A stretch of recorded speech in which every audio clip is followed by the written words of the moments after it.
This story is about a girl named Emma. She lived in a small house at the edge of a forest. It was quiet and peaceful most of the time, but one night, everything changed.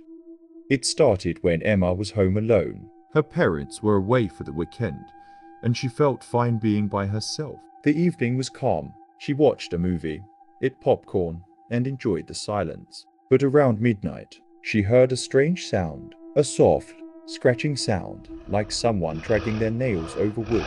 She got up and walked to the front door. Everything seemed normal. No footsteps on the porch, no movement. She smiled nervously and sat back down. It had to be the wind, right? But then, she heard it again. This time, louder. It came from the back of the house. A chill ran down her spine.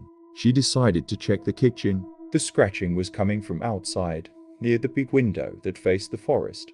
With trembling hands, she pulled the curtains aside. Nothing, just the dark trees and the faint light of the moon. She sighed in relief and turned around, and then she saw it. In the glass of the window, a shadow was reflected. A figure, tall and thin. It was standing right behind her. She wanted to scream, but no sound came out. She spun around quickly, but no one was there, just silence and her own heavy breathing. Emma backed away, her heart pounding in her chest. But then she heard it again. Not outside this time, but inside.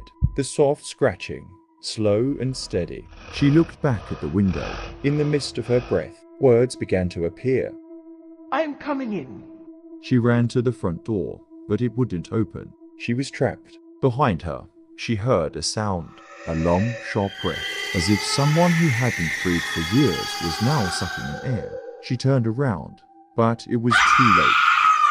The next morning, her parents found an empty room. The window was wide open, with deep scratches in the wood. No one knew what had happened to Emma. And the strange thing is, people in the neighborhood say that, on quiet nights, if you walk past her house, sometimes, just sometimes, you can see a tall, thin figure standing at the window.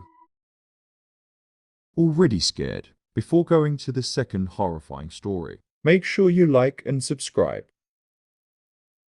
This story is about a boy named Tim. He was the kind of person who stayed up late at night, watching videos on his laptop in his dark room. The only light came from his screen and a small lamp on his desk. That night, everything seemed normal until Tim noticed something strange. Out of the corner of his eye, he saw movement in the mirror on the wall across from his bed. It was an old mirror with a cracked wooden frame, a gift from his grandmother. He looked up from his laptop and saw nothing, just his own reflection, still and normal. He shrugged it off and kept scrolling. But after a while, it happened again. This time, the reflection moved just slightly. While he sat perfectly still, his breath caught. He told himself it must be because he was tired, and he closed his laptop. But instead of turning on the lights, he kept staring at the mirror. It felt like something was holding him there. And then it happened. His reflection stood up.